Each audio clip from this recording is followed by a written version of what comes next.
Bueno, entonces vamos a presentar lo que cada grupo estudió para que nos llevemos como esas problemáticas que se ha hablado en la comunidad LATAM.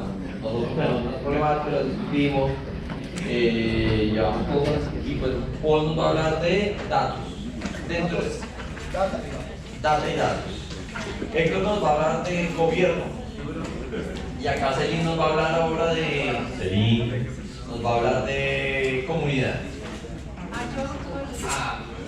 Pues comencemos con Paul. ¿Listo?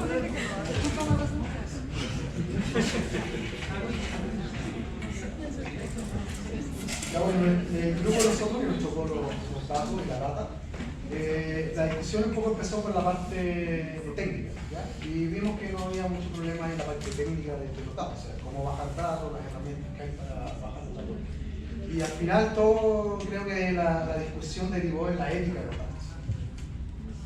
La ética de los datos, o sea, en este caso, por ejemplo, planteaban la creación de datos de poblaciones que no conocían el mapa, o sea, levantan información pero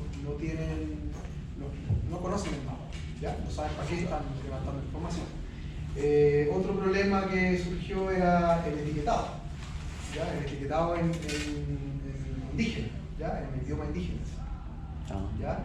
Entonces se proponía hacer un taller de etiquetado y cómo llevar la etiqueta a un nivel de que sea aceptable, o sea, cómo Open acepta la gente, ya ese proceso del etiquetado, cómo va, cómo hay que ser, porque no sé, a mí me ha pasado ver que en una votación de etiqueta votan 30 a nivel mundial y se aprueba. Sí. Sí, ¿Tenemos ya o tenemos? No, le digo porque esa es la herramienta, ¿no? Pero seguir cuál es el camino, digamos, para que una etiqueta aparezca. Yo creo que se desconoce eso, ¿no? Sí. Hay mucha gente que no sabe cómo crear una etiqueta, ¿cierto? Yo he creado etiquetas, pero así como están ahí, las empleo yo. ¿No? Entonces la idea también, yo propongo un poco la etiqueta, hacerla ya por frecuencia, ¿es cierto? Ya se usa, tiene una frecuencia de uso alta. ¿Ya? Entonces ese estaba un problema que se plantea también hacer un taller de etiquetas, ¿cierto? Para ver el proceso de etiquetado y cómo es, y también que cuesta mucho, ¿no? Y otro tema era la gestión de los datos ya en zonas de conflicto, o sea, cómo definimos las zonas de conflicto en Open y cómo alertamos de que esos datos son sensibles, o los subimos o no los subimos, ¿ya? Porque van a ser datos sensibles, entonces nos quedamos con los datos, pero entonces ya no serían parte de la data, ¿cierto? Pero cómo definir áreas, ¿cierto? Donde hay, digamos, problemas de conflicto, no sé, indígena, de recursos, de pelea. Me hablaba de narcos con los árboles por allá, que me decían que los talaban, ¿ya? Entonces ese tipo de problemas también es cómo verlo, cómo abordamos el tema de las zonas de conflicto, ¿ya? Y ya, el etiquetado en los diferentes idiomas indígenas de los territorios, o sea, de cierta forma la pluralidad, ¿ya? Que todos conocemos que el mapa en las partes rurales son a veces nulos, o sea, un pueblito y no hay nada más. Entonces, ¿cómo se aborda esos datos en esa zona? Y eso, yo creo que por ahí fue la discusión de nosotros, más que el hecho de la técnica de bajar datos. ¿Ya? Yo creo que eso está más claro, ¿no? El QGIS, pueden bajar en R, pueden bajar en Python, también hay librerías que bajan, en Overpass, etc. Entonces eso ya la gente por lo menos ahí en el grupo conocido. ¿Ya? Y es más un poco lo que definíamos como la ética de los datos. Así que eso. Perfecto. Gracias, Paul.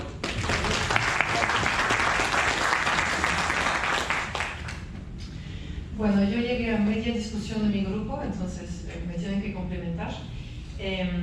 Pero creo que en general lo que dijimos tiene que ver con, para el grupo es formar comunidad, ¿no? Y qué reflexiones podemos hacer alrededor de esto. Creo que la reflexión general iba en torno a no poner una presión desmedida sobre, pues, cómo hacemos el mapa, qué tanto hacemos el mapa, cuándo hacemos el mapa, quién hace el mapa, etc., ¿no? El mapa es un producto que tiene que ser exacto, sí, pero la comunidad no tiene que ser rígida al respecto. Y creo que, bueno, creemos que tanto en la manera en la que damos la bienvenida, abrazamos a nuevas personas, las invitamos, les acompañamos, las formamos, debe haber una manera muy flexible, muy comprensiva, empática de traer a las personas al mapa, aceptar los temas muy raros, todos tienen temas súper raros de interés, aceptarlos, valorizarlos, visibilizarlos, incluso cuando es random, incluso cuando no es el momento, porque el momento era mapear el edificio y la mujer quería mapear invernaderos o árboles. Todo eso como que darle el valor, porque en el fondo, en el largo plazo de lo que esta persona va a mapear y aportar al mapa, eso tendrá muchísimo valor, ¿no? Entonces había ideas de hacer storytelling alrededor de esto. Como hablamos, no sé si antes de que me uniera hablabas de comunicación, supongo, ¿no? Comunicación sobre OpenStreetMap. A mí en lo personal me gusta siempre tomar ejemplos súper raros, para que la gente diga, ah, bueno, ok, estamos hablando de urbanismo, pero esta mujer me dice que si quiero mapear refugios de perros está muy bien, quizás hoteles de insectos está bien también. O sea, yo creo que en términos de storytelling eso es bueno, dar ejemplos súper opuestos, súper extraños, porque muestra que hay un mundo muy vasto posible y de interés para alguien, ¿no? Entonces, eso, tema de storytelling. Quizás también no se relaciona directo con el storytelling, pero podría hacerlo, contar las historias de cómo nos agarró el virus del mapeo, qué es el momento que hizo que nos gustara y que nos gustara estar en la comunidad, en qué momento nos sentimos a gusto en la comunidad y quizás pues, comunicarlo y pensar, volver a repetir esas situaciones hacia otras personas, ¿no? Y bueno, definitivamente hay unos frenos en los que hay que trabajar, que es pues toda comunidad nacional, en el mundo entero probablemente hay personas que son muy protectivas de su terreno, caudillo, como egocentrismo sobre el mapeo, es mi ciudad, no entres, no hagas nada, hay personajes así. Es algo que como comunidad tenemos que romper o ignorar o minimizar, pero bueno, hay que cambiar esto porque definitivamente eso pues, destruye las partes nuevas de la comunidad, ¿no? Y bueno, este joven, no sé tu nombre, dijo una frase que me gustó: el precio de la comunidad es la incomodidad. Y eso me hizo pensar en una situación de hace pocos días donde en el Mapatón Nacional de México una joven de Toluca dio la sesión y sí se sintió muy intimidada, se sentía insegura y bueno, pues la sesión salió bien, pero hubo unos errorcillos y todo, se trababa un poco, y de inmediato su profesora me decía, pero bueno, sí, esa incomodidad de todos, quizás del público, de ella, de la profesora, ok, puede ser como un pequeño punto de favor, pero es un gran punto a favor porque una persona nueva está dando un paso en la comunidad, que es que yo soy jovencita, estudiante, pero estoy impartiendo una sesión ante 100 personas, ¿no? Quizás por primera vez. La segunda vez se sentirá muchísimo más segura y ya será una promotora de OpenStreetMap con mucho más peso, ¿no? Entonces, la ausencia de un control perfecto está muy bien, es importante aceptarla y al contrario verlo como algo muy positivo en cuestión de formar comunidad. Hay un último punto. En la comunidad no importa si mapeamos mucho, no importa, importa también visibilizar todas estas funciones más blandas, que es el aumentar la comunidad y entonces el número potencial de mapeadores. Y eso es pues hacer todas estas actividades. Ese evento es súper importante. Era muy triste cuando la pandemia rompió la dinámica de hacer los State of the Map, pero pues actividades similares en otros contextos también, ¿no? Hay que hacerlo, hay que hablar, hay que contar, hay que pues, hacer los GeoBeers, hay que emborracharnos hablando de maps, hay que todo eso. ¿Algo más? Solo quería adicionar antes de que llegaras, pues Yo estaba en ese grupo antes de que llegara la coordinadora. Se dijo que somos una comunidad de nicho. Realmente es una comunidad de nicho, que esto es algo muy específico y todos ustedes están es porque es ese nicho raro allá en la esquina que nos gusta. No es algo tan amplio como bicicletas o, bueno, muchas comunidades pueden ser. Esto es una comunidad de nicho. Y otra cosa que hablaban era la evangelización, que esto debemos apoyar más la evangelización del proyecto. Que hay veces fastidiosos, decimos cansón en Colombia, decir que es un proyecto abierto, pero eso se debe lograr, romper esas barreras. Eso era todo. Entonces pasamos ahora a Héctor con gobernanza.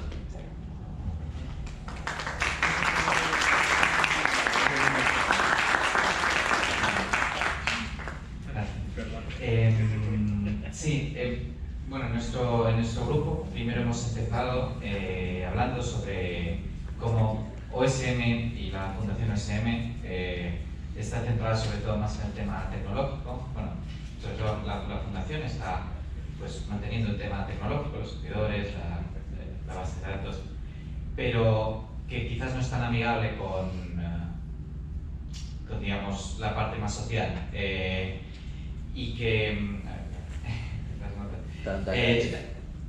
claro, choca eso, las organizaciones todas que están alrededor de OSM se quieren acercar de una manera más social antes que tecnológica y chocan con la parte tecnológica de OSM.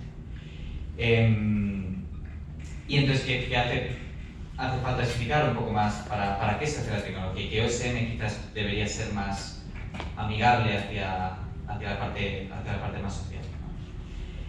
Y de ahí pues hemos pasado más a lo que hace la Fundación hoy en día, que es más esa parte tecnológica y que no se centra, y ahí es cuando yo he dicho, bueno, no nos centramos más en la parte social por una falta de voluntarios y de fondos y también un poco de estrategia, ¿no? Y ahí el resto digamos, de toda la conversación ha sido pues explicar todos los problemas que tiene la Fundación, porque tiene muchos. y uno que tenemos, el más grande quizás, es que a pesar de que sí que tenemos tenemos un plan estratégico de hace un par de años, pero es muy global y no tenemos la manera de implementarlo, ¿no? Tenemos como el plan global, pero no la implementación. Y al final cada uno acaba haciendo su parte, pero no nos coordinamos tanto. No, o sea, la gobernanza en la Fundación hoy por hoy es muy independiente. Los grupos de trabajo funcionan de manera independiente y no hay tanta comunicación entre ellos. Y luego tenemos también el problema de queremos hacer más, pero todos somos voluntarios, no hay prácticamente gente pagada. Nada. O sea, tenemos un empleado que es Grant, que lleva los servidores, y luego tenemos Min y otros par, 4 o 5 contractors. En total son 6 personas, más o menos, de la Fundación. Entonces no nos da para más tampoco. Y los voluntarios pues también, pues al final lo hacemos en nuestro tiempo libre. Yo como director también soy voluntario, yo no recibo dinero de la Fundación. Entonces, y nos falta tener más dinero también. El año pasado, y esto lo he comentado en el grupo, la Fundación OpenSystem perdió bastante dinero. Perdimos $90.000. Entonces, si continuamos así, en 4 años, no hay dinero. Entonces tenemos que, y ahí es cuando ya pasamos tenemos que mejorar nuestra estrategia de comunicación, tener una estrategia de comunicación, una estrategia de recaudación de fondos y también compartir incluso con otras organizaciones en el ecosistema, con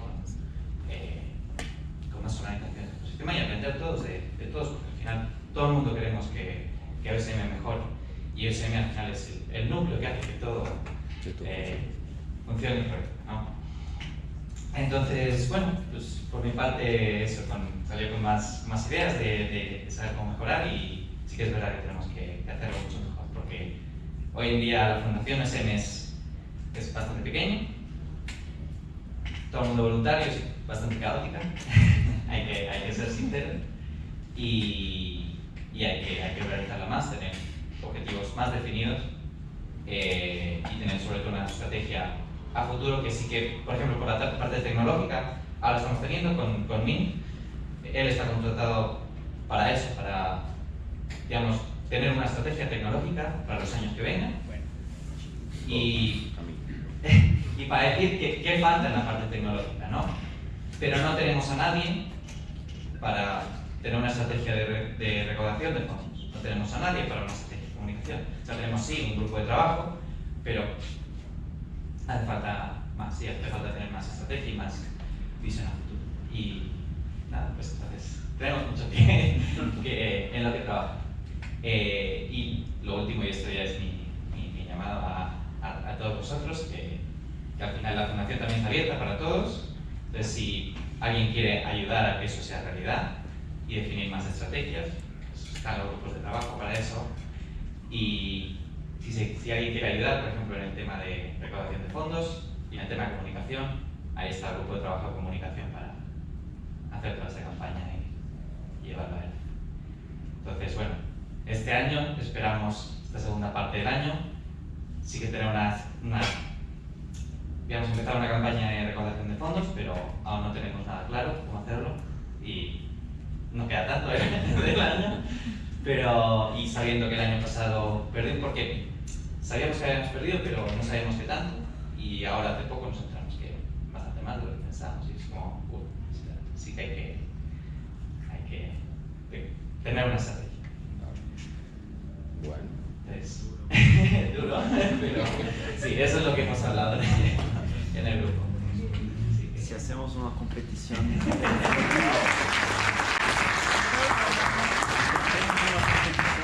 Muchas gracias a Celine, Héctor y Paul por haber liderado estos temas de la asamblea OSM Latam. Ese era el tema abierto, era un tema que escucháramos la voz de cada uno.